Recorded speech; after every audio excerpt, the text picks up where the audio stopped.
him. Problem must go. This afternoon, return joy to you in the name of Jesus. Every arrow and the enemy shoot at you will break. In the name I of Jesus. command every door of favor, every door of breakthrough, every door of blessing to swing open for you and all yours in the name of Jesus.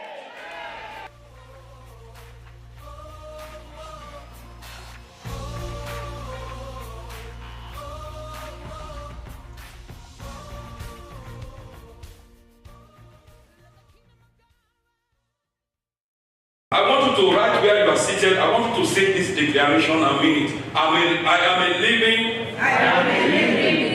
You need to say it as if you are actually living. Speaking spirit. I am a living. Speaking spirit. Like God. I no longer possess human life. I now carry eternal life. The same life that is in God is in me. I have God's nature on my inside. This body of mine. Do what I'm doing, you touch your body. Amen. Because when you are doing that, you are addressing not only your spirit, you are addressing your body, you are speaking back to God, you are addressing the host of heaven. Amen. Hallelujah. Hallelujah. This body of mine is nothing but a clothing, a house that I live in. The real me is on the inside, sanctified for exploit, ordained to celebrate freedom all the days of my life. We celebrate freedom from sickness, freedom from death, freedom from poverty, freedom from failure, freedom from stagnation, from unfruitfulness, from barrenness, from anything. You are free. Somebody say, I am free. I am free. Really, really free. Neighbor, I just want you to know you are looking at a free man. I am free. Jesus made me free. What binds others cannot bind me. Hallelujah. How does that feel inside you? See, because what you are doing is you are awakening the giant inside you. The Bible says you have an unction from the Holy One. And it says the anointing that you have received from him dwells in you. 1 John chapter 2, verse 20 and verse 27. There is some, and when you are speaking the word of God, life is coming inside you. Amen. Hallelujah. Remember, a closed mouth is a closed destiny.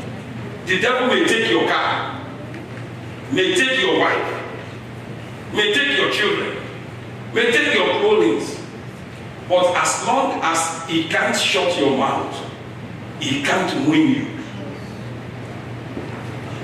Amen. Remember, with the heart you believe, and with your mouth you command, you call for.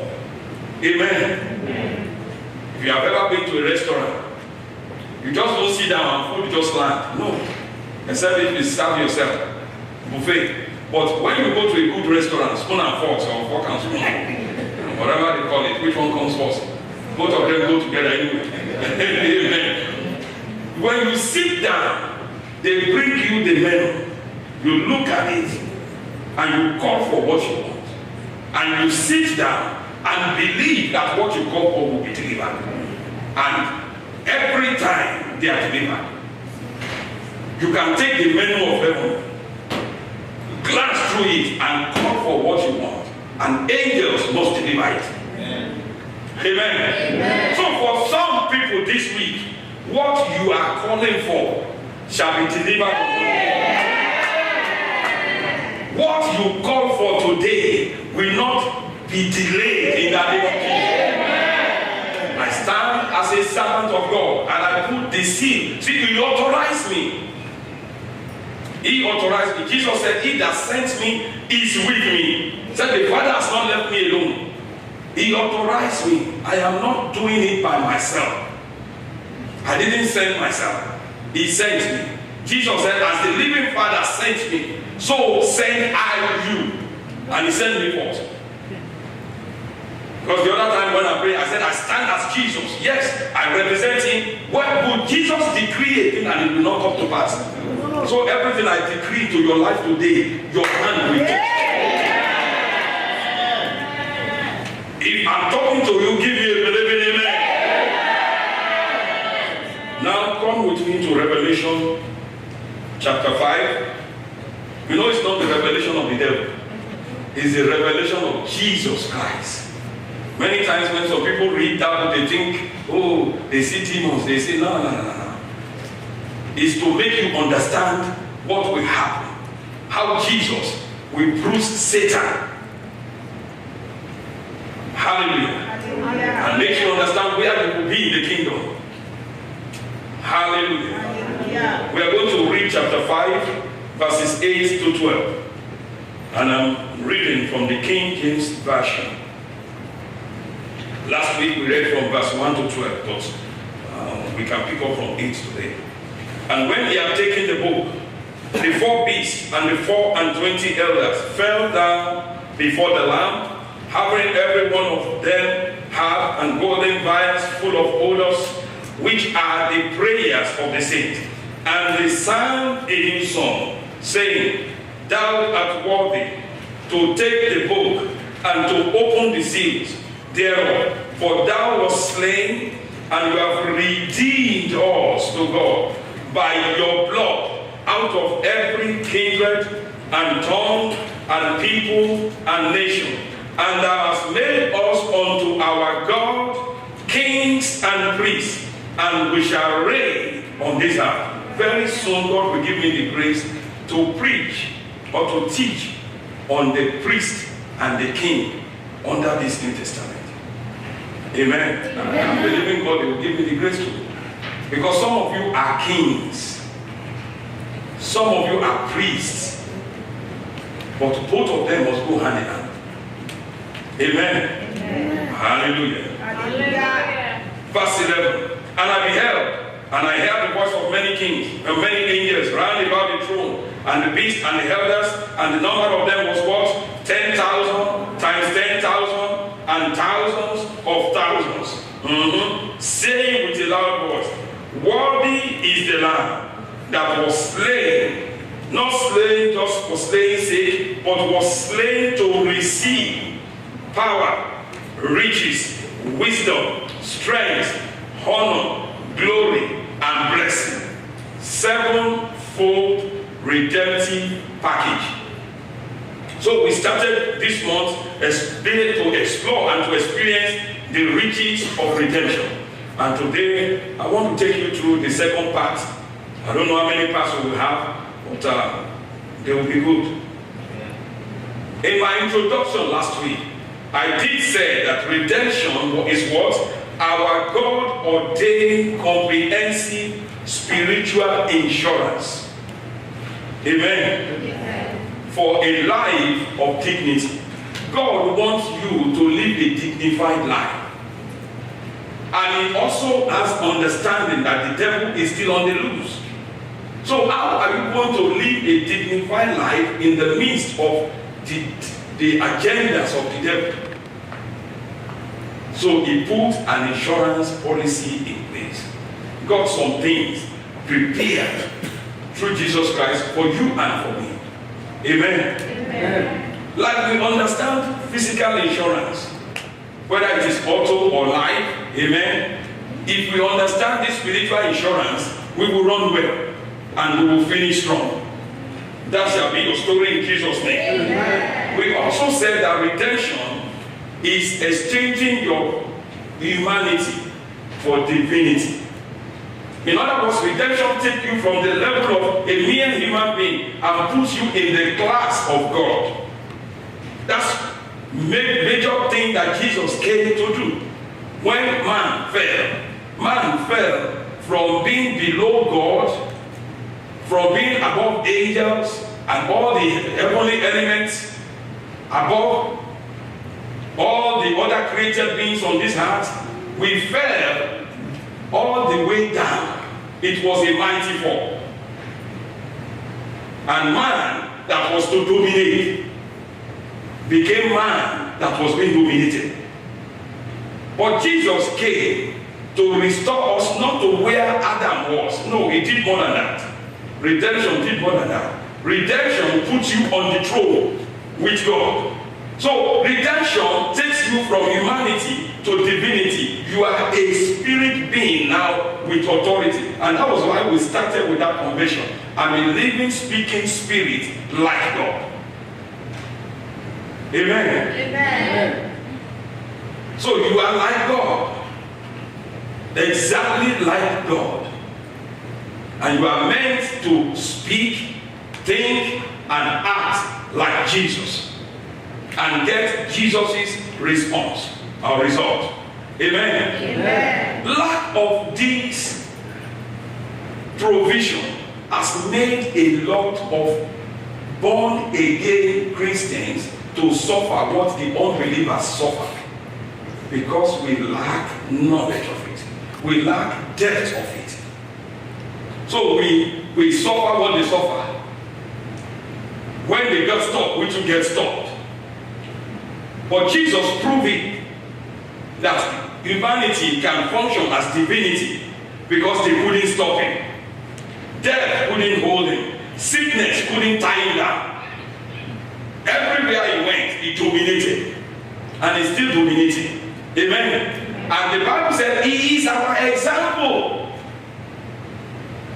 You and I are supposed to be the Jesus to our world. That's why we are called Christian, Christ-like.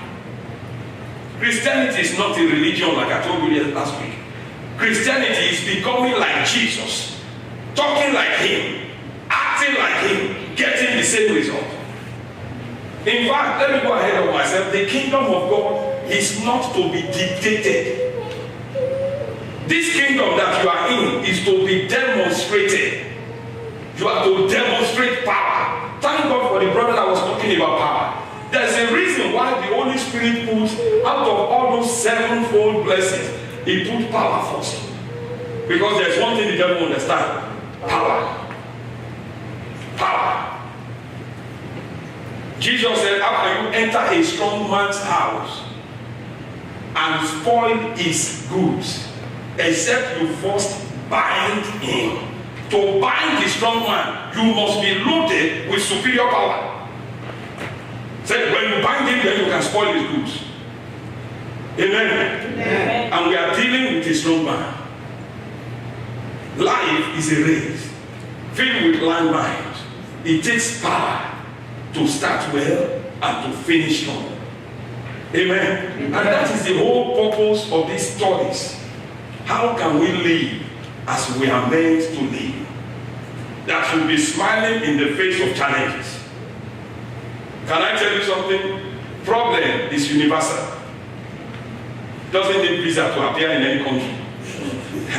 It travels all over. It's a common commodity. Everybody will be going through something. There will never be a time that you will not be going through something. It is what you do when you are going through that determines your level of promotion. Jesus said in this world you will have challenges. But he said, smile, be of good cheer. I have overcome the world for you. The Amplified Bible said, I have deprived it of the power to overcome you. In other words, I have put in you what it takes to win every time. We don't win some and lose some. That is the language of the world. In Christianity, thanks be unto God, who always gives us the victory. Always. Every time. We win all. And until we restructure our dictionary, the word impossible must be taken out. I win some, I lose some must be taken out. Even when you are not down, you'll still be smiling at the devil. Is that all you can do? Because when I get up, you are going to smell yourself. Amen. Because you are not a loser. God did not give back to a loser. There is no born again child of God that was destined to lose. We are winners. And even if you have been losing from today, you will be winning. Amen. If you believe that, give me a believing amen. So redemption is exchanging your humanity for divinity. And you are not born again to suffer again. That's the word of a wise man. He said you are born again to reign again. I am not born again to suffer again. I am born again to reign again. And I will reign. Romans chapter 5 verse 17 said those that receive the abundance of grace and the gift of righteousness, they shall reign in life by one, Jesus Christ. So I'm looking at people that will dominate. Amen. I'm looking at people that will take their possession in this nation. Amen. I'm looking at movers and shakers of Canada. Amen. See, where you are today does not define you. You may be facing immigration challenge today, but God didn't bring you here to humiliate you. He didn't bring you here to be a failure. He brought you here because you hold part of this nation. You are born a spirit. There is a physical birth. We just had one on Tuesday. But there is also a spiritual birth or rebirth that make you belong to divinity. Amen. Amen. And not only that, what died in you when Adam fell was your spirit. He said the day you eat this, you will die. When Adam did, and we were all in Adam, because Adam was the progenitor of every human being. In Adam was the whole nation. So when Adam died, what died was his spirit, his connection with God, the ability to reign and rule, the ability to operate like God died instantly. Amen. Amen. When Jesus came, he made your spirit alive again. Amen. From the book of Ephesians, said he quickened you who was dead in sin, lifted you and made you sit together with Jesus. Amen. Amen. At the throne, at the right hand of the throne of eternity. Amen. Amen. Physically you are here, but spiritually you are in charge. You are in the place of power. As you call it, so the Father will do. Amen. Amen. You and I now belong to an extraordinary class of people. Somebody say extraordinary. Extraordinary. Extraordinary means extra over ordinary. We belong to an extraordinary class of people. Those who have the divine ability to call spiritual forces into operation like the wind, like God. Even under the old covenant, Joshua did that. Suspended the solar system. Told the sun to stay still. Told the moon to stay still. But do you know, before he spoke to the sun, before he spoke to the moon, the Bible said he spoke to God first. So don't just go out there and say, Pastor said Joshua spoke to the sun. Son, don't go, it won't obey you. Amen. There's what is called receiving the abundance of the Spirit. He spoke to God first. And after he got the approval, he spoke for a purpose. He didn't do it to show off. He did it so that they can get the victory. Amen. Amen. Hallelujah. Amen. Many in the kingdom don't know the worth or the value of their redemptive ticket. We all carry a redemptive ticket. Because we have all at one time or the other said yes to Jesus.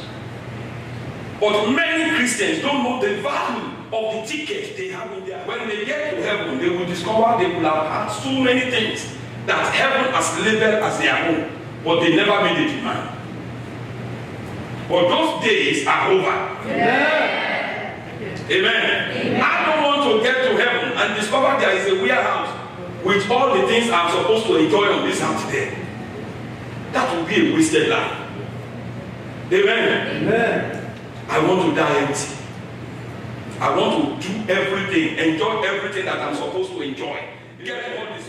It's better to enjoy the goodness of your Father. He has provided all. And we will enjoy all in Jesus' name. Amen. Until you know who you are, you won't amount to anything or to much in the race of life. Ignorance of who we are has kept us among the failures of the world. I'm changing my mentality. Before, when I'm going downtown, I see all those high-rise buildings, glass houses. I used to, hey, this is good. But now, I look at them and I said, Lord, I thank you because one day, one of these or something like this will be a picture. I look at it, I'm not intimidated by them anymore because I know my God is bigger than me and He wants me to prosper as a pastor. Amen. Jesus was meeting in the upper room. He rode a donkey, nobody ever, that's a Lamborghini nobody rode before. Yes, sir. Amen. He was going to have a meeting. He said, go into the city. You will see a man with a picture. When you see him, tell him, where is the place prepared for me to hold this up? And true, they saw the man. The man was waiting. And they followed him. Led them to the upper room. Food prepared. Everything ready. That is your God. You are supposed to live as a king. Call for things and enjoy it. And you shall be in this nation. You see, there is wealth in this nation. There is wealth. The Bible said if you are willing and obedient, you will do what? Eat the good of the land. All that are under the sound of my voice, you shall eat the good of this life. You will not be a bystander in that area. Not just be clapping, a spectator, you will be a participant. I'm looking forward to home dedications. Brand new cars dedication. We've bought enough used cars. It's time we begin to buy tear leather ones.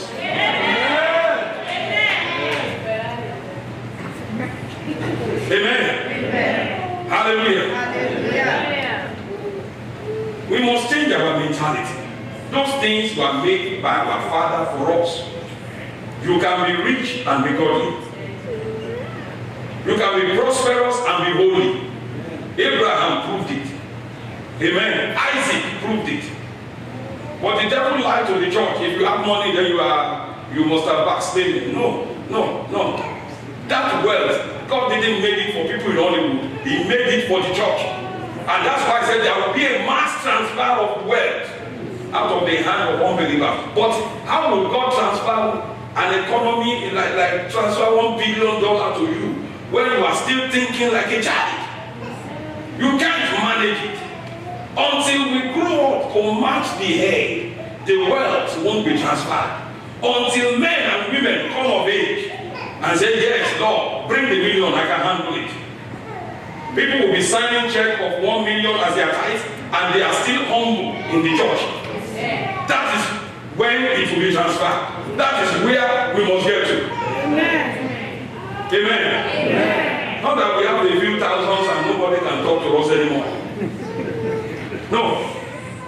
That's lack of understanding.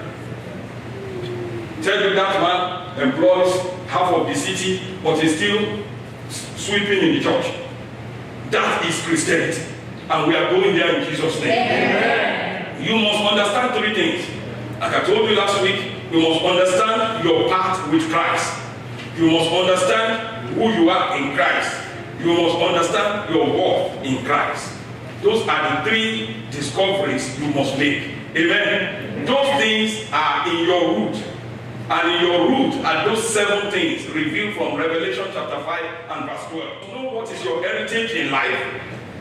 In the life, death, and resurrection of Jesus Christ, how do you relate to the price He paid?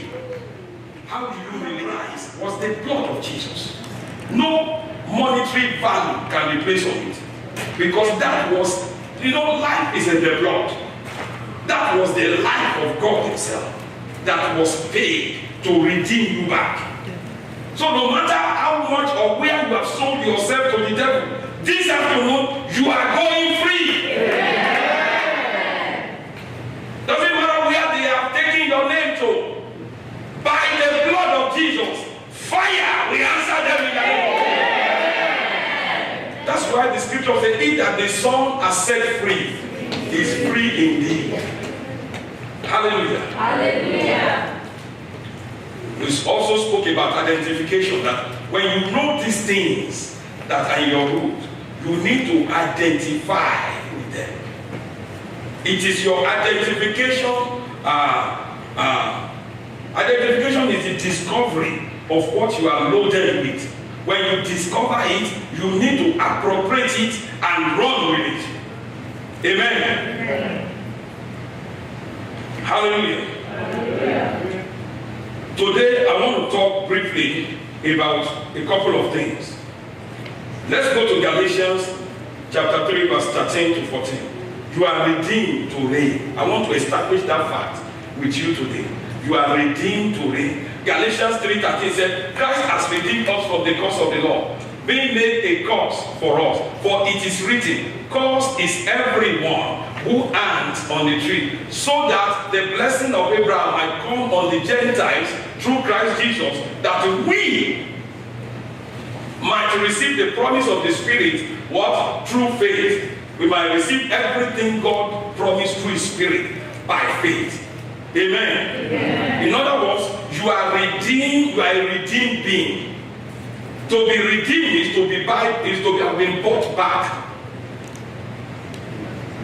That is common for those of us that have some knowledge of the slave era, or you have read about it. When you buy a slave, that slave becomes your property for life.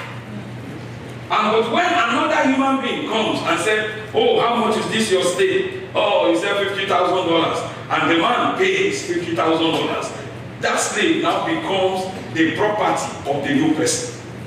Amen. So what Jesus did was what God did through Jesus was to pay the price to set humanity free from the bondage to Satan, from being a slave to Satan. Paid the price and then gave us the certificate of freedom. After paying the price, He gave you your certificate of freedom and said, now you are free, go.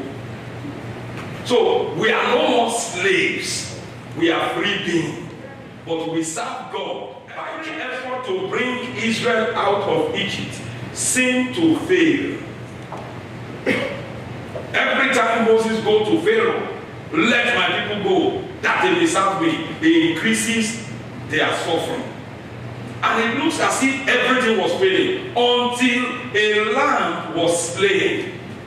And after the lamb was slain and the blood applied, Pharaoh began to beg them to leave. So it was not the grammar of Moses, it was the power released through the blood. Amen. Amen. Exodus chapter 3, verses 19 to 20. Let me show you some of these things.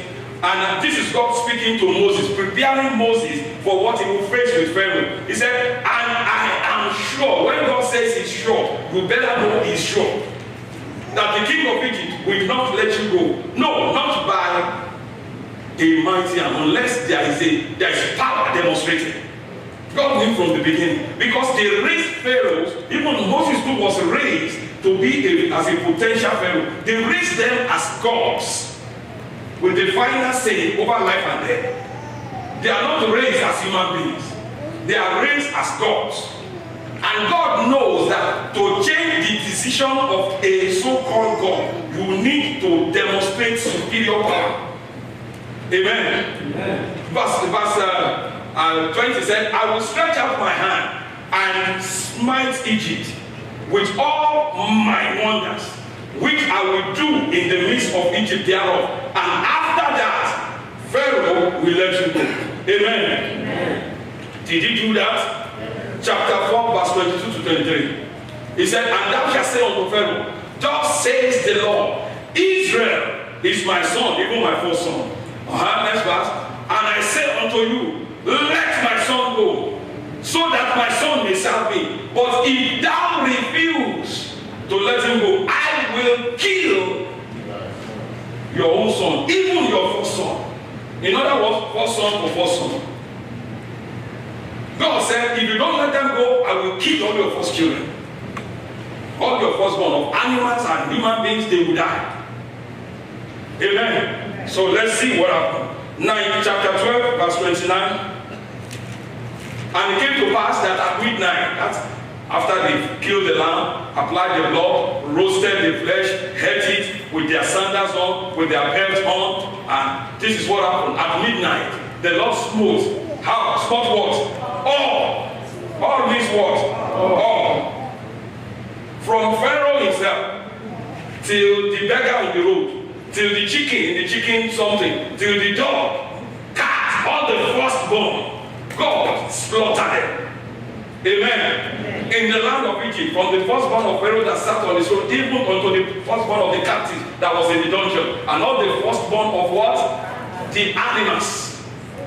And Pharaoh rose in the middle of the night, he and all his servants and all of Egypt, and there was a great cry in the camp of your enemy this week. I decree there shall be a great cry. For there was not a house where there was not one dead. Next verse, okay. And he called for Moses. Pharaoh called for Moses and Aaron by night and said, rise up, get you forth out of among my people, both you, your children, and all that you have. Go serve your God. Go. Next verse. And take all your flocks. That was the man that was saying, you can go and leave your flocks. He said, take everything, your heads. Okay, be gone. And what? Do what? Bless me. Your enemy will beg you. Those that have mocked you will prostrate before you. That was Pharaoh that told Moses, if you appear again, I will kill you. Begging Moses, please go and bless me. Why? Because he saw something that history never told him before that could happen. They might have been looking at you as ordinary, but you are connected, you are rooted to a God that is not ordinary. And this week, the extraordinary in him will manifest in your life in that name of Jesus.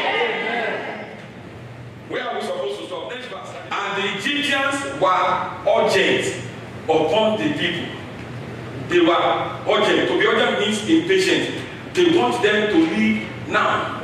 Now, you guys, you gotta go now. Go.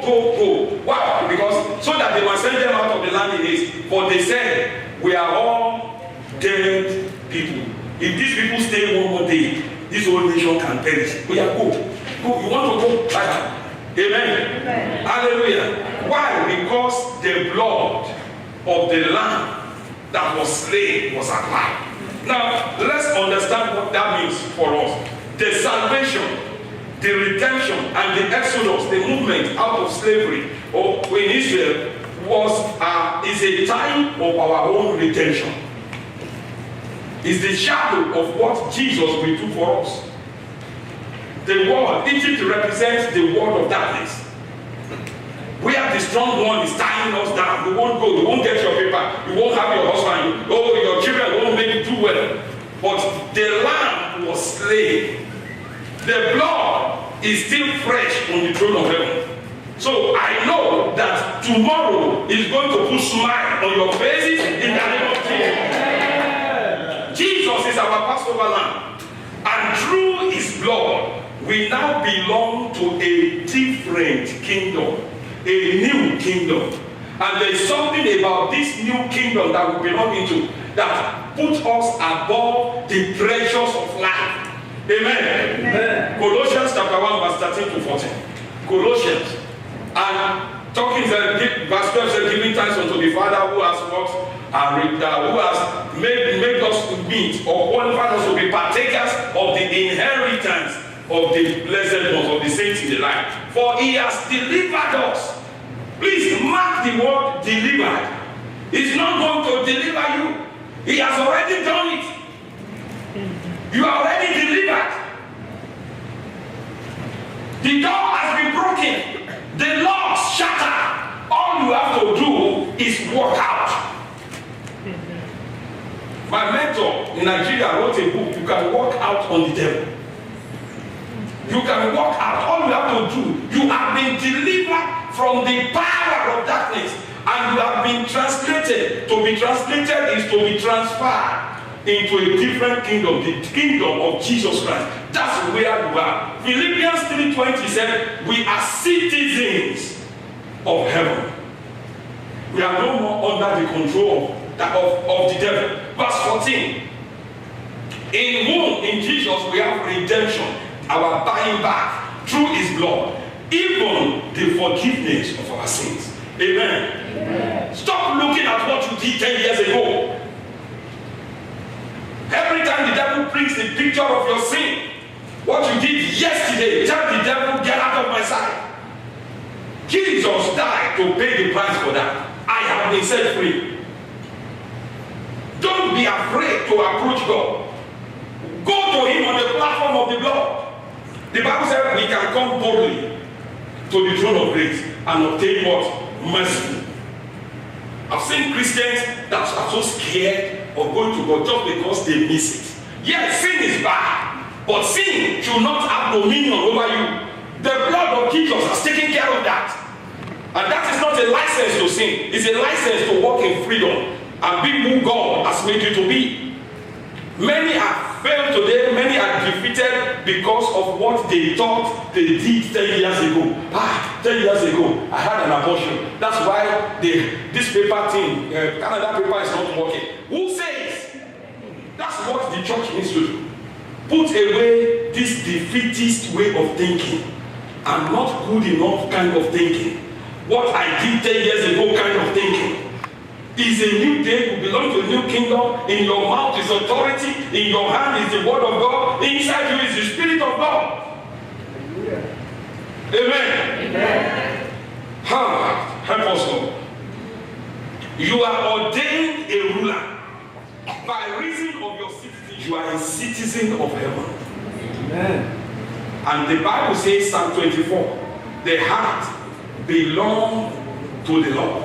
The world and all of the things inside it. If you develop in that identity, I'm telling you, nothing can stop you. Nothing should stop you. But because we are not growing in our identity, we get stopped by the smallest of the demons. A small demon like a will stop you. Okay, where are you going? Sit down. I said, okay, sorry. Where you're supposed to crush him. It's like a cockroach telling you to sit down. And you say, cockroach, sorry, I'm sitting down. There's something wrong with that picture. I know some people, when they see cockroach, they jump up and run out. But you are not supposed to run for a cockroach.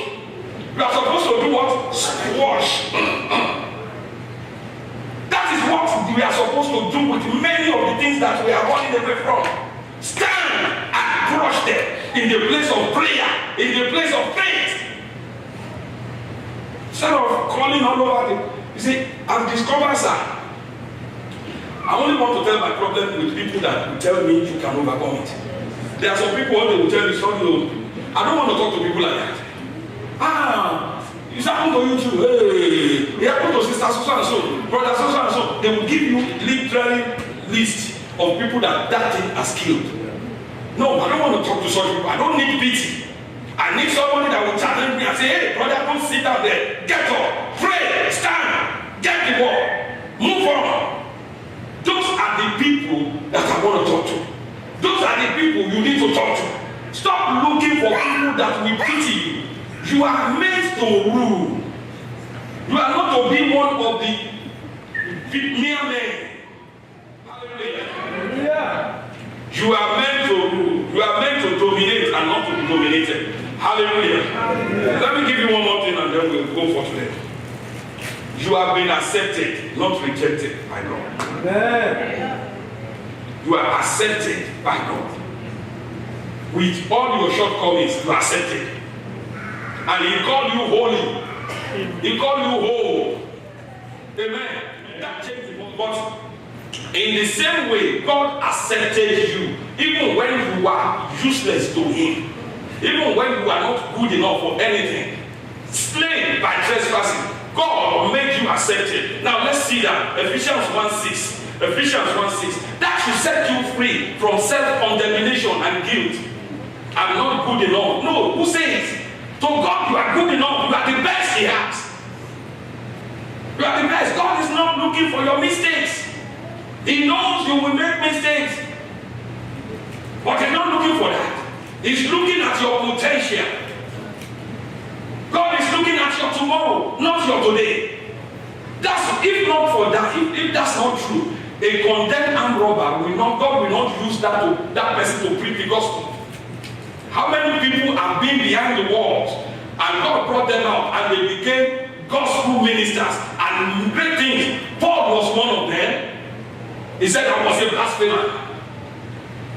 He was Osama bin Laden in the making, but he became the greatest of the apostles. God is not looking for your mistakes.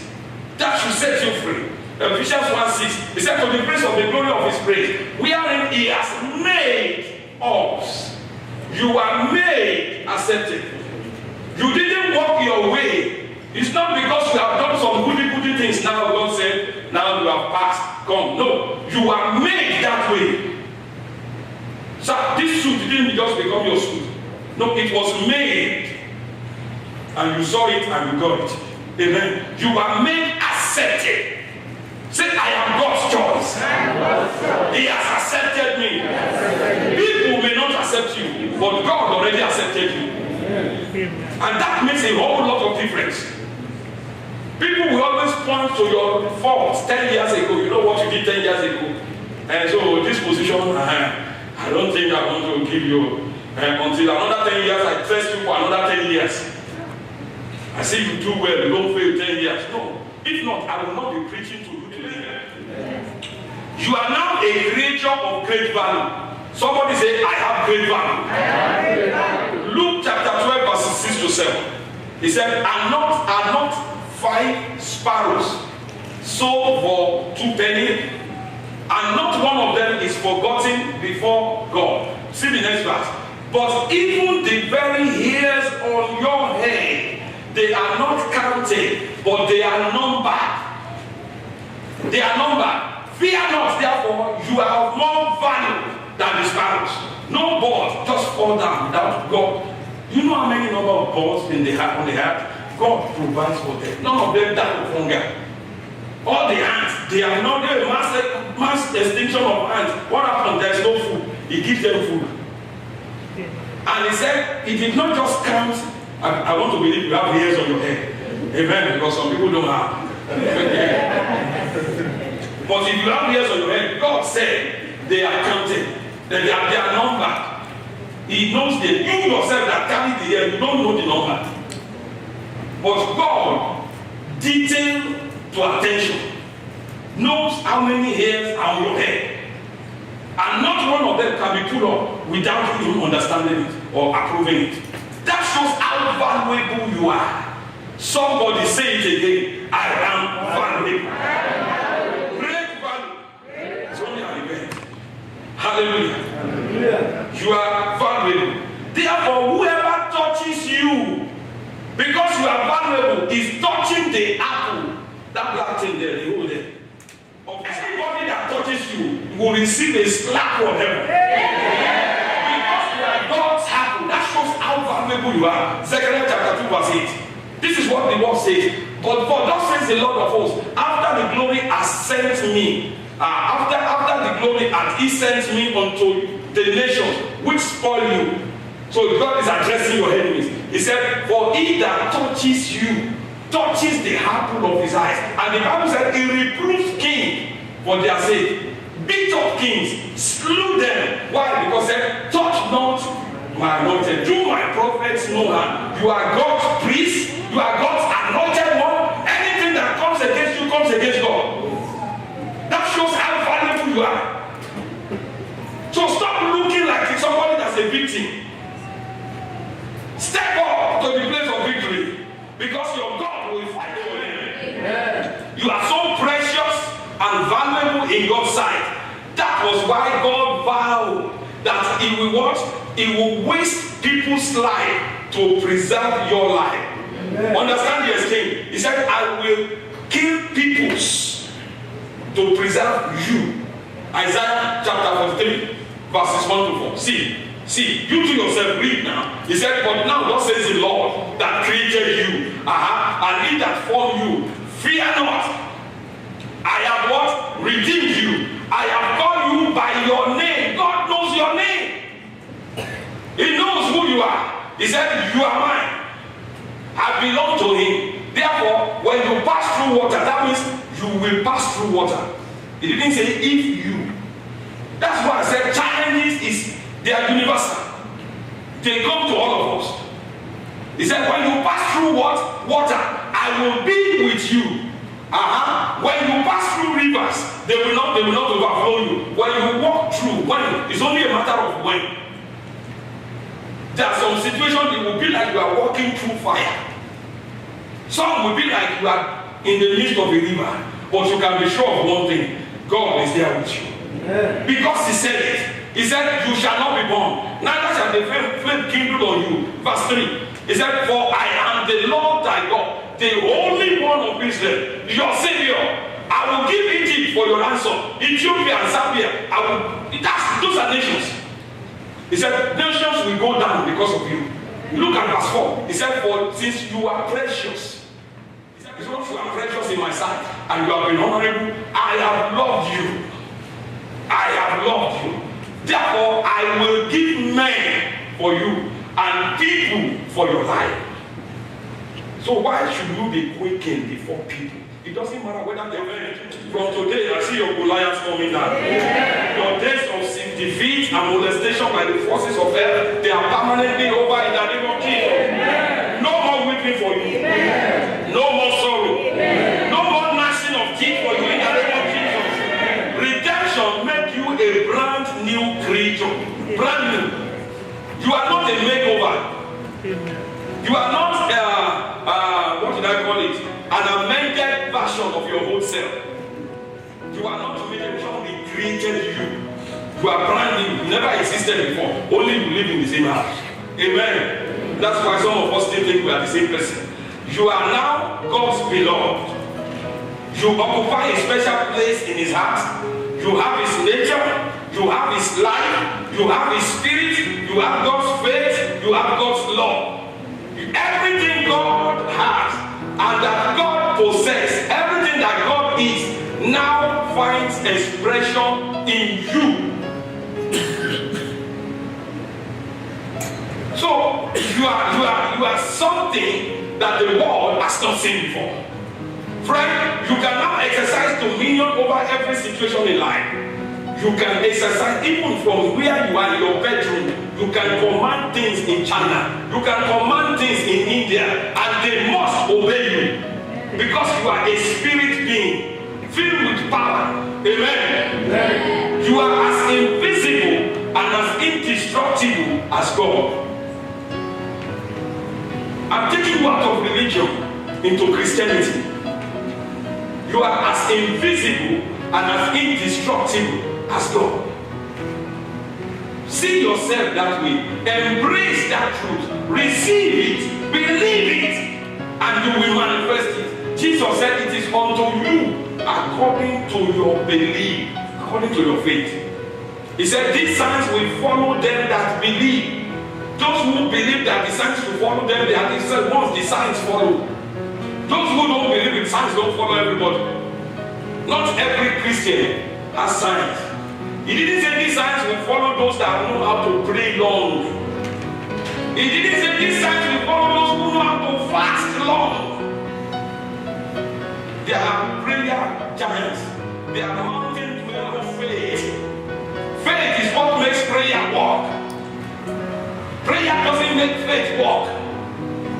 It is faith. And what is faith? Taking God on account of his word and acting on it. Faith is receiving the word as if God is standing and telling you, this is what I will do, and acting on it. That is faith. Amen. Did you get anything this afternoon? You are not one with God theoretically. I'm not teaching theory here, people. You are one with God practically. The fact that you are sitting in Faith Chapel today is proof that this word of God works. Rise on your feet with me.